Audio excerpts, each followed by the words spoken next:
السلام عليكم ورحمة الله تعالى وبركاته. بسم الله الرحمن الرحيم. رياض الصالحين பாடம் 408. இந்த 408வது பாடத்தில் பாபு வதாஇ ஸாஹிபி வ வஸியத்திஹி இன்த ஃபிராகிஹி லிஸஃபரின் வ கைரிஹி வ துஆஇ லஹு வ தலபி துஆஇ மின்ஹு என்ற தலைப்பின் கிளமையக்கூடிய வரக்கூடிய ஹதீஸுகளை பற்றி நாம் பேசிக் கொண்டிருக்கிறோம்.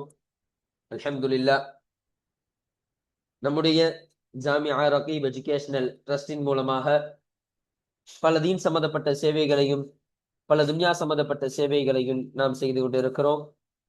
இந்த சேவைகள் எவ்வித தொய்வின்றி தொடர்ந்து நடைபெறுவதற்காக நீங்கள் துஆ செய்யுங்கள், இன்னும் ஆதரவு தாருங்கள். நன்மையில் ஒன்று சேருவோம், முந்திக் கொள்வோம். உங்களுடைய நன்கொடைகளை எங்களுக்கு நீங்கள் வழங்க விரும்பினால் எங்களுடைய பேங்க் அக்கவுண்ட் டீடைல்ஸ், வங்கி முகவரிகள் இங்கு கொடுக்கப்பட்டிருக்கிறது. இது அல்லாமல் இங்கு கியூஆர் ஸ்கேனும் கொடுக்கப்பட்டிருக்கிறது.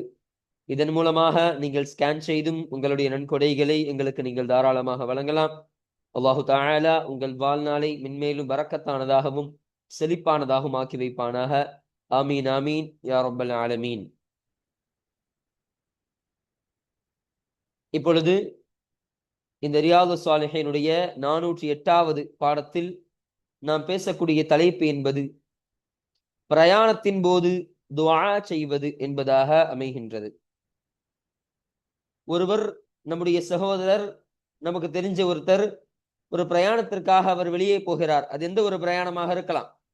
அது உம்ராவாக இருக்கலாம், ஹஜ்ஜாக இருக்கலாம், இல்லை சாதாரண பிரயாணமாக இருக்கலாம். அதுபோன்று என்ன பிரயாணமாக இருந்தாலும் அந்த நேரத்தில் அவருக்காக வேண்டி துஆ செய்வது எந்த அளவிற்கு முக்கியமானதாக இருக்கின்றது.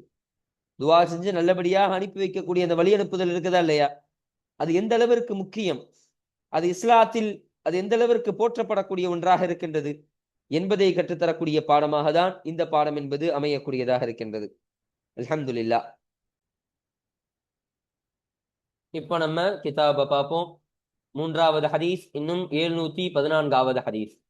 இந்த ஹதீஸ் யாரை தொட்டு அறிவிக்கப்படக்கூடியதாக இருக்கின்றது, வாங்க பார்ப்போம். وعن عمر بن الخطاب رضي الله عنه.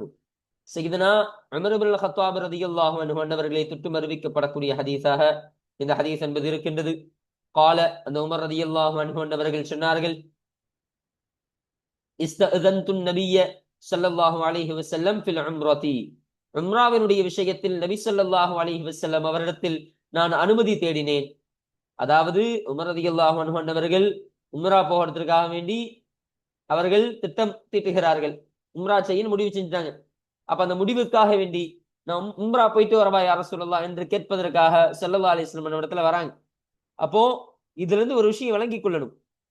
உமர் ரலியல்லாஹு அன்ஹு அன்னவர்கள் நாடு இருந்தால் அவர்கள் உம்ரா முடிவு செய்தது பற்றி அப்படியே போயிருக்கலாம். ஆனா நமக்கு விளக்க உரையில் என்ன சொல்லி தருகிறார்கள் என்றால், அவர்கள் ஸல்லல்லாஹு அலைஹி வஸல்லம் இடத்துல வந்த காரணமே ஒரு மரியாதையின் காரணமாக.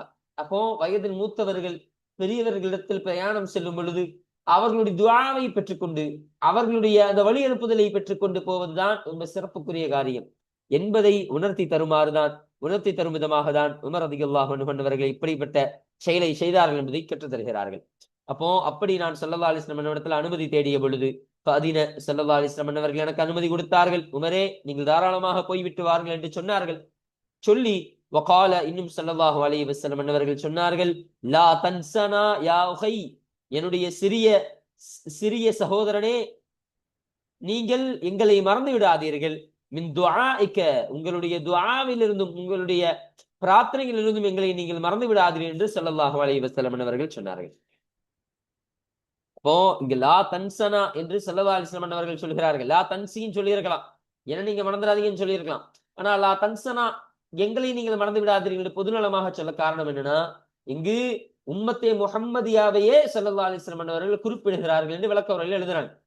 அப்போ இங்கு என்னுடைய சமுதாயத்திற்காக வேண்டி நீங்கள் துஆ செய்யுங்கள் உமரே என்று சையதுனா ரசூலுல்லாஹி ஸல்லல்லாஹு அலைஹி வஸல்லம் அவர்கள் சொல்லக்கூடியவர்களாக இருந்தார்கள் என்பதை பார்க்க முடிகிறது. அப்போ ஃபகால, இன்னும் ஸல்லல்லாஹு அலைஹி வஸல்லம் அவர்கள் சொன்னார்கள், கலிமத்தன், ஒரு வார்த்தையினை சொன்னார்கள். அது எத்தகைய வார்த்தை என்று சொன்னால், மா யசுர்ருனி, எனக்கு சந்தோஷம் அளிக்காது, அன்னலி, நிச்சயமாக எனக்கென்று ஆகுவது, நிச்சயமாக எனக்குரியதாக ஆகுவது என்பது சந்தோஷம் அளிக்காது. பிஹத் துன்யா, இந்த பிஹா என்னன்னா இது ஐவலுக்கான ஹா பதில் என்ற வரக்கூடிய ஹாவாக இருக்கும். அர்த்தம் சொன்னா புரிய பாருங்க. பிஹத் துன்யா, அந்த கலிமத், இந்த ஹாவுடைய அந்த கலிமத், அந்த வார்த்தைக்கு பதிலாக துன்யா என்பது, இந்த உலகம் என்பது எனக்கு சொந்தமானால் சொந்தமாகும் என்பது எனக்கு சந்தோஷம் அளிக்காது என்று உமர் ரலியல்லாஹு அன்ஹு சொல்றாங்க. ஸல்லல்லாஹு அலைஹி வஸல்லம் மன்னவர்கள் இப்படிப்பட்ட ஒரு வார்த்தையை சொல்லாம, துன்யாவே எனக்கு சொந்தமா இருந்தா கூட நான் சந்தோஷப்பட்டிருக்க மாட்டேன், அந்த ஸல்லல்லாஹு அலைஹி வஸல்லம் மன்னவர்கள் சொன்ன அந்த வார்த்தை எனக்கு அவ்வளவு சந்தோஷத்தை கொடுத்துச்சு என்று சொல்கிறார்கள். இப்ப காரணம் என்னன்னு சொன்னா, இங்கு ஒரு விஷயத்தை விளங்கணும். எதனால சந்தோஷப்படுறாங்க? உமர் ரலியல்லாஹு அன்ஹு அவர்கள், அவர்களுடைய எண்ணம் எப்படி, நம்ம ஒரு சாதாரண ஆள் அப்படி நினைச்சிட்டு இருந்தார்கள். ஆனா ஸல்லல்லாஹு அலைஹி வஸல்லம் அன்னவருடைய அவன் அன்னவர்களே எனக்காக துஆ செய்யுங்கன்னு சொல்றாங்கன்னா, அப்ப உமர் ரலியல்லாஹு அன்ஹு அவர்கள் தன்னுடைய துஆ என்பது கபூலானது என்று உமர் ரலியல்லாஹு அன்ஹு அவர்கள் விளங்கிக் கொண்டார்கள். ஸல்லல்லாஹு அலைஹி வஸல்லம் தெரியுதா இல்லையா? உம்ரா போறது உமர், உம்ரா போறாரு, அவர் துஆ செஞ்சா அந்த துஆ கபூலாகும் சொல்லி தானே ஸல்லல்லாஹு அலைஹி வஸல்லம் அவர்கள் துஆ செய்ய சொல்றாங்க.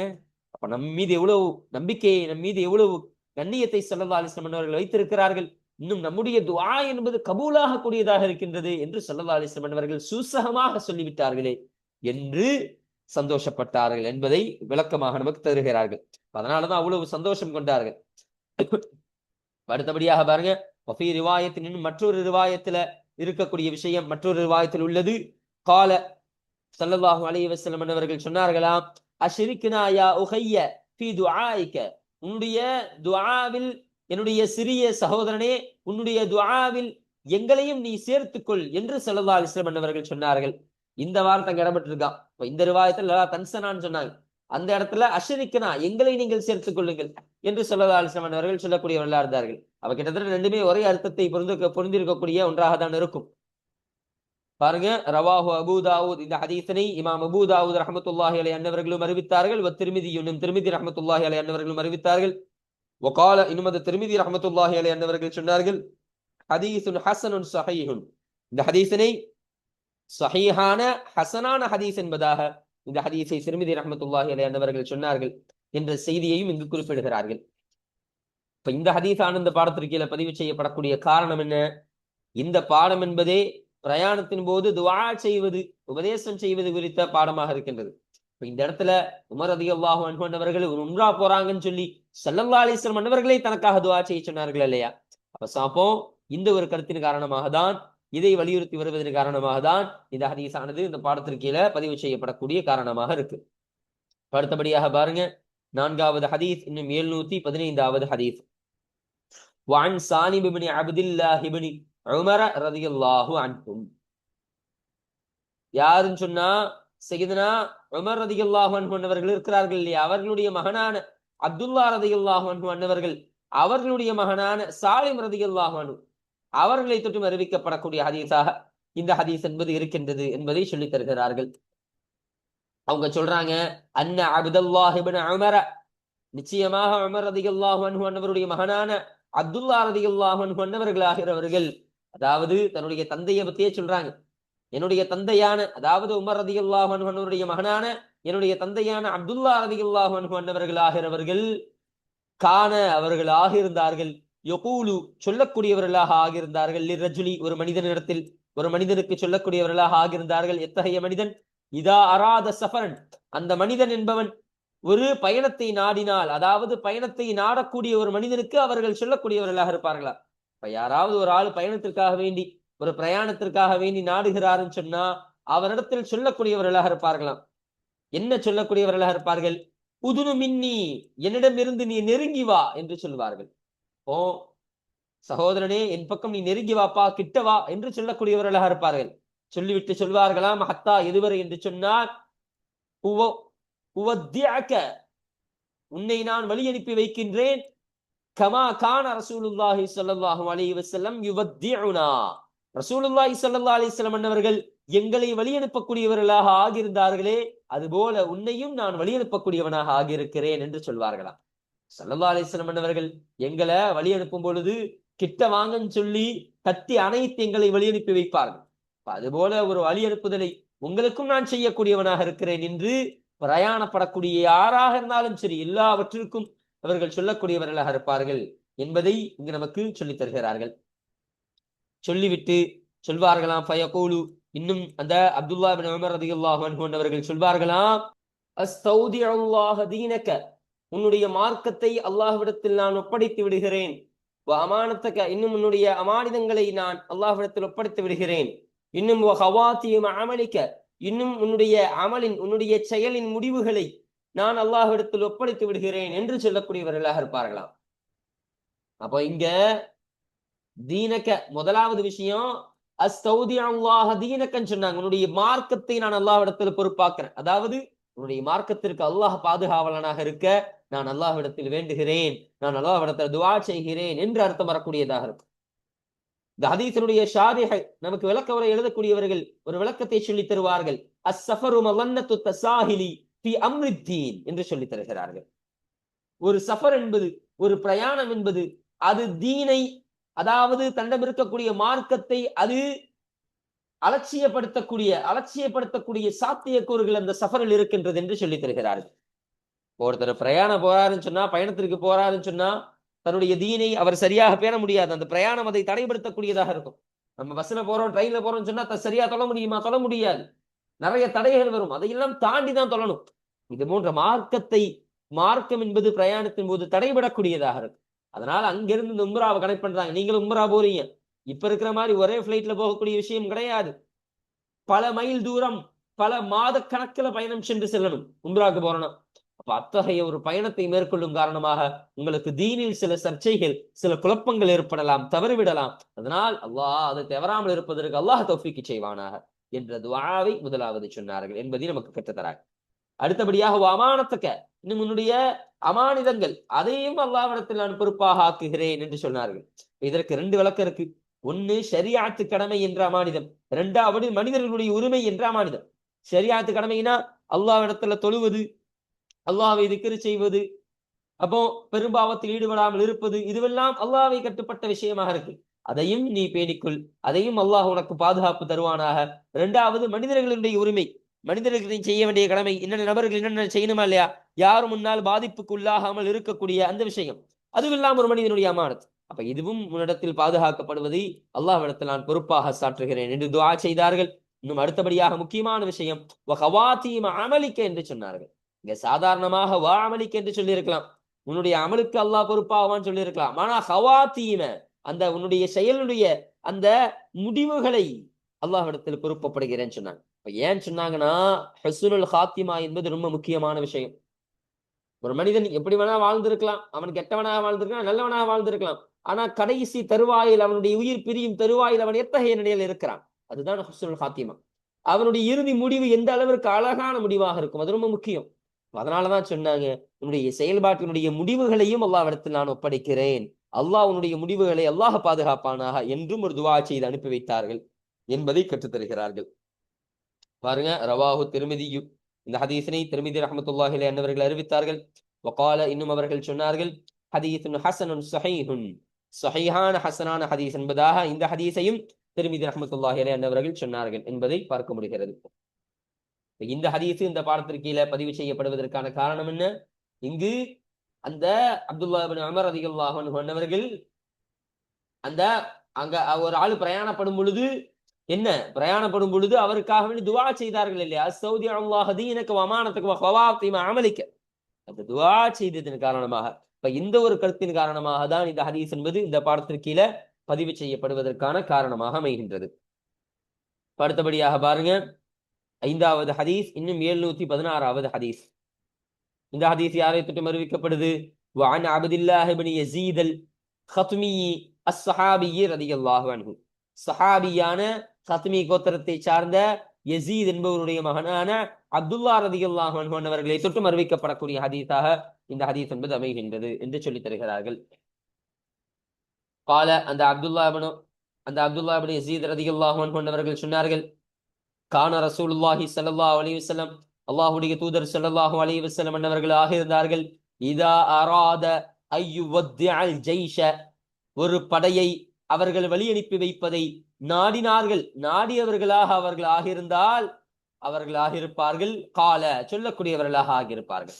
அப்போ ஒரு படை ஒரு படையினர்களை அந்த போருக்காக வேண்டி ஸல்லல்லாஹு அலைஹி வஸல்லம் அவர்களை வழி அனுப்பி வைக்கக்கூடியவர்களாக ஆகியிருந்தார்கள் அப்படின்னு சொன்னா, வழி அனுப்பக்கூடிய சூழ்நிலை ஆகியிருக்குன்னு சொன்னா அவர்கள் சொல்லக்கூடியவர்களாக இருப்பார்களாம். என்ன சொல்லக்கூடியவர்களாக இருப்பார்கள்? அஸ்தௌதிஉல்லாஹ தீனக்கும் வ அமானத்தக்கும் வ ஹவாதீம அமாலிக்கும். அஸ்தௌதிஉல்லாஹ அல்லாஹ்விடத்தில் நான் ஒப்படைத்து விடுகிறேன். தீனக்கும் உங்களுடைய மார்க்கத்தை நான் ஒப்படைத்து விடுகிறேன். வ அமானத்துக்கும் இன்னும் உங்களுடைய அமானிதங்களை நான் ஒப்படைத்து விடுகிறேன். வ ஹவாதீம அமாலிக்கும் இன்னும் உங்களுடைய செயல்பாடுகளின் முடிவுகளையும் நான் அல்லாஹ்விடத்திலே ஒப்படைத்து விடுகிறேன் என்று ரசூலுல்லாஹி ஸல்லல்லாஹு அலைஹி வஸல்லம் அவர்கள் சொல்லக்கூடியவர்களாக இருப்பார்களாம். இப்ப மேல ஹதீஸ்ல நம்ம பார்த்தோம், அந்த அப்துல்லா இப்னு உமர் ரலியல்லாஹு அன்ஹு அவர்கள் சொல்லும் பொழுதே சொன்னாங்க, ஸல்லல்லாஹு அலைஹி வஸல்லம் அவர்கள் எப்படி வழி அனுப்பி வைப்பாங்களோ அதுபோல உன்னை வழி அனுப்பி வைக்க நான் ஆடுறேன் அப்படின்னு சொன்னார்கள் இல்லையா? அப்ப ஸல்லல்லாஹு அலைஹி வஸல்லம் அவர்கள் வழி அனுப்பி வைக்கக்கூடிய துஆ இதுதான். இந்த துஆவை தான் மேலே நமக்கு சொல்லி தந்தாங்க. புரியுதுங்களா? என்ன அங்க ஒருமையாக சொன்னாங்க, உன்னுடைய தீன் சொன்னாங்க, இங்க உங்களுடைய தீன் என்பதாக பன்மையாக சொல்லி தருகிறார்கள். அவ்வளவுதான் வித்தியாசம். அப்ப ரெண்டுத்துக்கும் ஒரே விளக்கம் தான். அப்ப ஸல்லல்லாஹு அலைஹி வஸல்லம் அவர்கள் இந்த துஆவை சொல்லி வழி அனுப்பி வைக்கக்கூடியவர்களாக, தன்னுடைய படையினர்களை வழி அனுப்பி வைக்கக்கூடியவர்களாக இருப்பார்கள் என்பதை நமக்கு சொல்லித் தரக்கூடியவர்களாக இருக்கிறார்கள். பாருங்க, ஹதீஸும் ஸஹீஹும், இந்த ஹதீஸானது ஸஹீஹான ஹதீஸாக இருக்கு. ரவாஹு அபூ தாவூத், இந்த ஹதீஸனை அபூ தாவூத் ரஹ்மத்துல்லாஹி அலைஹி அவர்களும் அறிவித்தார்கள். வகைருஹு, இன்னும் அவர்கள் அல்லாதவர்களும் அறிவித்தார்கள். பிஸ்னாதின் ஸஹீஹின், ஸஹீஹான சனதுகளை கொண்டு அந்த அபூ தாவூத் ரஹ்மத்துல்லாஹி அலைஹி அவர்கள் அல்லாதவர்களும் இந்த ஹதீஸனை அறிவித்தார்கள் என்பதை நமக்கு சொல்லித் தருகிறார்கள். அடுத்தபடியாக பாருங்க, 6வது ஹதீஸ், இன்னும் 717வது ஹதீஸ். இப்ப பாருங்க, இந்த ஹதீஸ் இந்த பாடத்திற்கு கீழே பதிவு செய்யப்படக்கூடிய காரணம் என்ன? இங்கேயும் மேல சொல்லப்பட்ட அதே காரணம் தான். ஸல்லல்லாஹு அலைஹி வஸல்லம் அவர்கள் தன்னுடைய படையினர்கள் அந்த போருக்கு அனுப்பும் பொழுது இப்படிப்பட்ட துஆவை செய்துவிட்டு அனுப்பினார்கள் என்பதை பார்க்க முடிகிறது. அப்ப இந்த பாடமும் இதை கற்பிக்கக்கூடிய பாடம் தான். அப்ப இந்த ஒரு கருத்தின் காரணமாக தான் இந்த ஹதீஸை முஸன்னிஃப் அவர்கள் கொண்டு வருகிறார்கள். இப்ப அடுத்த ஹதீஸ் பாருங்க, 6வது ஹதீஸ், 717வது ஹதீஸ். وعن انس رضي الله عنه, سيدنا انس رضي الله عنه அவர்களை தொட்டு அறிவிக்கப்படக்கூடிய ஹதீஸாக இருக்கின்றது. قال انس رضي الله عنه அவர்கள் சொன்னார்கள், جاء رجل الى النبي صلى الله عليه وسلم, நபி ஸல்லல்லாஹு அலைஹி வஸல்லம் அன்னவர்களின் பக்கம் ஒரு மனிதர் வந்தார். ஸல்லல்லாஹு அலைஹி வஸல்லம் அவர்களை பார்க்க ஒரு மனுஷன் வந்தாராம். வந்து فقال, அப்பொழுது ஸல்லல்லாஹு அலைஹி வஸல்லம் அவரிடத்தில் அவர் கேட்டார், யா ரசூலல்லாஹ், அல்லாஹ்வுடைய தூதரே, இன்னி நிச்சயமாக நான் உரீது சஃபரன், ஒரு பிரயாணத்தை நாடக்கூடியவனாக இருக்கிறேன், ஒரு பிரயாணத்தை நான் நாடுகிறேன், அதனால் ஃபஸவ்வித்னி, எனக்கு கட்டுச்சாதங்களை நீங்கள் ஆக்கித்தாருங்கள் என்று கேட்டார்கள். கட்டுச்சாதங்கள்னா அந்த பிரயாணத்தினுடைய அந்த நம்ம ஒரு பிரயாணம் போறோம்னு சொன்னா கட்டு சாதம் கட்டுவோமா இல்லையா? ஒரு கட்டுச்சோறு கட்டி நம்ம சாப்பிடுறதுக்காக கொண்டு போவோமா இல்லையா? அந்த ஒரு வார்த்தை தான் இந்த ஜவ்வதினி என்ற வார்த்தை. அப்ப கட்டுச்சாதம் சொன்னா பிரயாணத்துக்கு தேவைப்படக்கூடிய எல்லாமே கட்டுச்சாதத்தில் கட்டுப்படும். பிரயாணத்துக்கு என்னெல்லாம் தேவைப்படும்? ஒரு தண்ணி எடுத்துட்டு போறோம்னு சொன்னா அதுவும் கட்டுச்சாதம் தான். ஒரு நம்ம வாகனத்தை எடுத்துக்கொண்டு போறோம்னா அதுவும் கட்டுச்சாதம் தான். நம்முடைய உடைகளை எடுத்துக்கொண்டு போறோம்னா அதுவும் கட்டுச்சாதம் தான். அப்ப இது போன்று ஸல்லல்லாஹு அலைஹி வஸல்லம் வந்து கேட்கிறாங்க, யா ரசூலல்லாஹ், நான் பிரயாணம் போலான்னு இருக்கேன், ஒரு பயணத்தை நான் நாடியவனாக இருக்கிறேன், அதனால எனக்கு கட்டுச்சாதங்களை தயார்படுத்தி கொடுங்கள், எனக்கு ஏதாவது கட்டுச்சாதங்களை நீங்கள் தாருங்கள் என்று சொன்ன உடனே ஃபகால, அப்பொழுது ஸல்லல்லாஹு அலைஹி வஸல்லம் அவர்கள் சொன்னார்கள், ஸவ்வதகல்லாஹு அத்தக்வா, அல்லாஹு தஆலா உனக்கு கட்டுச்சாதமாக ஆக்குவானாக, அத்தக்வா, இறையச்சத்தை கட்டுச்சாதமாக ஆக்குவானாக என்று துஆ செய்தார்கள். அப்போ நீ கட்டுச்சாதமாக அல்லாஹ்விடம் இருக்கக்கூடிய அந்த பயபக்தி, அந்த தக்குவாவை நீ ஆக்கிக்கொள், அது உனக்கு கட்டுச்சாதமாக அமையும் என்று ஸல்லல்லாஹு அலைஹி வஸல்லம் அவர்கள் இதன் மூலமாக சொல்லித் தருகிறார்கள். இதன் மூலமாக ஒரு ஆயத்தையே விவரிச்சு தராங்க. அல்லாஹ் குர்ஆன்ல சொல்லுவானா இல்லையா? வதஸவ்வது ஃபஇன்ன கைர ஸாதித் தக்வா. அல்லாஹ் சொல்லுவான், வதஸவ்வது, நீங்கள் கட்டுச்சாதங்களை கட்டிக்கொள்ளுங்கள், ஃபஇன்ன கைர ஸாதித் தக்வா, ஃபஇன்ன கைர ஸாத், கட்டுச்சாதங்களில் சிறந்த கட்டுச்சாதம் என்பது அத்தக்குவா, இறையச்சமாக தான் இருக்கும். அப்ப எந்த பிரயாணத்திற்கு போனாலும் நீங்கள் இறையச்சத்தை குறிக்கோளாக வைத்துக் கொள்ளுங்கள். உங்களிடத்துல உடை இருக்குதோ இல்லையோ, ஆடை இருக்குதோ இல்லையோ, உங்களிடத்துல ஊமைகள் இருக்குதோ இல்லையோ, அந்த சாப்பாடு இருக்குதோ இல்லையோ, உணவு இருக்குதோ இல்லையோ, நீங்கள் தக்குவாவை நீங்கள் வைத்துக் கொள்ளுங்கள். அதுதான் முக்கியமானதா இருக்கும். எல்லாம் இருந்து விட்டு தக்குவாவை நீங்கள் இழந்து விடக்கூடாது. இறையச்சத்தை இழந்து விட்டு நம்ம எதுக்குமே நிலையில்லாமல் இருந்து விடக்கூடாது. இறையச்சம் தான் உங்களுக்கு தீன்ல இருக்கணும். ஏன் மேல சொல்லப்பட்டது மாதிரிதான், சஃபர் என்பது, ஒரு பிரயாணம் என்பது நம்முடைய தீனை கெடுக்கக்கூடிய சூழலை உருவாக்கிவிடும். அந்த பிரயாணப்படுவதன் காரணமாக, சிரமத்தின் காரணமாகவோ, இல்ல அலைச்சலின் காரணமாகவோ, சோர்வின் காரணமாகவோ, இப்படி பலதரப்பட்ட காரணம் இருக்கு. இப்படி பலதரப்பட்ட காரணத்தினால நம்முடைய தொழுகைகள் நமக்கு தவறி போயிடலாம். அப்போ நம்முடைய தக்குவாவை விற்றக்கூடாது என்பதை ஸல்லல்லாஹு அலைஹி வஸல்லம் அவர்கள் இந்த ஆயத்தோடு தொடர்படுத்தி இந்த ஒரு நசீஹத், இந்த ஒரு உபதேசத்தை தந்தார்கள் என்பதை நாம் பார்க்க முடிகிறது. கால அப்பொழுது அந்த மனிதர் கேட்டார், ஜித்னி, எனக்கு அதிகப்படுத்துங்கள் யா ரசூலல்லாஹ், எனக்கு இன்னும் அதிகப்படுத்தி தாருங்கள் யா ரசூலல்லாஹ் என்று கேட்ட பொழுது கால ஸல்லல்லாஹு அலைஹி வஸல்லம் அவர்கள் மீண்டும் சொன்னார்கள், வகஃபர தம்பக, உன்னுடைய பாவத்தை அல்லாஹ் மன்னிப்பானாக என்று துஆ செய்தார்கள். அல்லாஹ் நீ செய்த எல்லா பாவத்தையும் அல்லாஹ் மன்னிப்பானாக என்று கூடுதல் ஒரு துஆவை ஸல்லல்லாஹு அலைஹி வஸல்லம் அவர்கள் செய்கிறார்கள். அடுத்தபடியாக கால மீண்டும் அந்த மனிதர் கேட்டார், ஜித்னி, எனக்கு அதிகப்படுத்துங்கள் யா ரசூலல்லாஹ், இன்னும் எனக்கு அதிகமாக வேணும் யா ரசூலல்லாஹ் என்று அவர் திரும்ப திரும்ப கேட்கிறார். அப்போ கால ஸல்லல்லாஹு அலைஹி வஸல்லம் அவர்கள் சொன்னார்கள், வயஸ்ஸர லக்கல் கைர, அல்லாஹ் உனக்கு கைரை லேசாக்கி வைப்பானாக, ஹைசுமா குந்த, நீ எங்காக இருந்தாலும் அல்லாஹ் உனக்கு கைரை லேசாக்கி வைப்பானாக. அப்ப எங்காக இருந்தால்னா, அதாவது நீ பயணத்தில் இருந்தாலும் சரி, நீ எங்காவது தங்கி இருந்தாலும் சரி, நம்ம எப்படிப்பட்ட நிலையில இருந்தாலும், இப்ப பயணத்துல இருக்கக்கூடிய சமயம் இருக்குதா இல்லையா, அப்ப அதுக்கெல்லாம் மொத்தமா துவா செய்யறாங்க, பயணத்தோடு தொடர்படுத்தி துவா செய்யறாங்க. நீ பயணத்துல எந்த ஊர்ல இருந்தாலும் சரி, நீ எங்கிருந்தாலும் அல்லாஹ் உனக்கான அந்த காரியத்தை, நலவை உனக்கு லேசாக்கி வைப்பானா, உன்னுடைய எல்லா காரியத்தையும் லேசாக்கி இது ஒரு ராகத்தான பயணமான, ஒரு சலாமத்தான பயணமான ஒரு பயணமாக அல்லாஹ் ஆக்கி வைப்பானாக என்ற துஆவினை ஸல்லல்லாஹு அலைஹி வஸல்லம் அவர்கள் செய்தார்கள் என்பதை பார்க்க முடிகிறது. அப்ப இதைதான் கற்றுத்தரக்கூடியவர்களாக இருக்கிறார்கள் இந்த ஹதீஸின் மூலம். பாருங்க, ரவாஹு திர்மிதி, இந்த ஹதீஸினை திர்மிதி ரஹ்மத்துல்லாஹி அலைஹி அவர்கள் அறிவித்தார்கள். வகால, இன்னும் அவர்கள் சொன்னார்கள், ஹதீஸுன் ஹஸனுன், ஹஸனான ஹதீஸ் என்பதாக திர்மிதி ரஹ்மத்துல்லாஹி அலைஹி அவர்கள் இந்த ஹதீஸையும் சொன்னார்கள் என்பதை பார்க்க முடிகிறது. இப்ப இந்த ஹதீஸ் என்பது இந்த பாடத்திற்கு கீழே பதிவு செய்யப்படக்கூடிய காரணம் என்ன? இந்த ஹதீஸிலையும் ஸல்லல்லாஹு அலைஹி வஸல்லம் அவர்களை நோக்கி ஒரு நபர் பிரயாணத்திற்காக வரக்கூடிய சமயத்தில் ஸல்லல்லாஹு அலைஹி வஸல்லம் அவர்கள் அவர்களுக்காக வேண்டி நசீஹத்தும் செய்கிறாங்க, துஆவும் செய்கிறார்கள். இந்த ஸவ்வதக்கல்லாஹு தக்வா என்ற வார்த்தை என்பது ரெண்டு விஷயத்தை அடக்கக்கூடியதாக இருக்கும். ஒண்ணு, நீ தக்குவாவை, அதாவது அல்லாஹ் உனக்கு தக்குவாவை கட்டுச்சாதமாக ஆக்கி வைப்பானாக என்று அது ஒரு துஆவாகவும் அமைஞ்சிடும். அல்லாஹ்வை ரீதியாக பார்க்கும்போது துஆவாக அமைஞ்சிடும். இரண்டாவது விஷயம், அல்லாஹ் உனக்கு அதை கட்டுச்சாதமாக ஆக்குவான், அதனால் நீ அந்த தக்குவாவையே கட்டுச்சாதமாக நீ ஆக்கிக்கொள் என்ற ஒரு கருத்து இதன் மூலமாக விளங்கக்கூடியதாக இருக்கும் என்பதை நாம் பார்க்க முடிகிறது. அப்ப ஆக மொத்தம் ரெண்டு விஷயத்தையும் உள்ளடக்கி வரக்கூடியதாக இருக்கும். இது ஒரு நசீஹத்து. இந்த பாடம் என்ன பாடம் சொன்னா, ஒரு பிரயாணப்படக்கூடிய மனிதருக்கு அவருக்கான நல்ல நசீஹத் உபதேசம் செய்து அனுப்புவதும், அவருக்காக வேண்டி துஆ செய்வதும், அந்த துஆவை பெற்றுக் கொள்வதற்கான பாடமாக இருக்கும். அதை பற்றி தான் இந்த பாடத்துடைய ஹதீஸ்கள் எல்லாம் பேசப்பட்டு கொண்டிருக்கிறது. சரிங்களா? இப்போ இந்த ரெண்டு கருத்தையும் வலியுறுத்தி ஸல்லல்லாஹு அலைஹி வஸல்லம் அவர்கள் சொன்னார்கள். இன்னும் சில இரண்டு துஆக்களையும் எக்ஸ்ட்ராவாக செய்தார்கள் இல்லையா? இப்ப இந்த ஒரு கருத்தின் காரணமாக தான் இந்த ஹதீஸனை முஸன்னிஃப் அவர்கள் இந்த பாடத்திற்கு தோதுவாக கொண்டு வருகிறார்கள் என்பதை பார்க்கிறோம். அல்ஹம்துலில்லாஹ். அப்ப இந்த ஹதீஸோட இந்த பாடம் என்பது நிறைவு செய்யப்பட்டு விட்டது. அல்ஹம்துலில்லாஹ். இப்போ இந்த பாடத்தில் நம்ம இந்த மூன்றாவது ஹதீஸான இந்த ஹதீஸையும், இந்த நான்காவது ஹதீஸான இந்த ஹதீஸையும், இந்த ஐந்தாவது ஹதீஸ், இந்த ஆறாவது ஹதீஸ் என்ற இந்த 4 ஹதீஸுகளுக்கான கருத்து சுருக்கத்தையும் அதனுடைய விளக்கத்தையும் அர்த்தங்களையும் முழுமையாக பார்த்து இந்த பாடத்தை நாம் நிறைவு செய்து விட்டோம். அல்ஹம்துலில்லாஹ். அப்ப அந்த பாடத்தில் நாம் படித்த அனைத்து காரியங்களையும், அனைத்து விஷயங்களையும் நம்முடைய வாழ்க்கையில் அமல் செய்யக்கூடிய தௌஃபீக்கை அல்லாஹ் உங்களுக்கும் எனக்கும் தருவானாக. இன்ஷா அல்லாஹ் இந்த 97வது பாடம், இந்த பாடத்தை குறித்த செய்திகள், அதில் பதிவு செய்யப்படக்கூடிய ஆயத்துகள், ஹதீஸுகள் போன்ற அனைத்து செய்திகளையும் இன்ஷா அல்லாஹ் நாம் அடுத்த பாடத்தில் நாம் பேசுவோம். வாஹிர் தஅவானா அல்ஹம்துலில்லாஹி ரப்பில் ஆலமீன். அஸ்ஸலாமு அலைக்கும் வரஹ்மத்துல்லாஹி தஆலா வபரகாத்துஹு.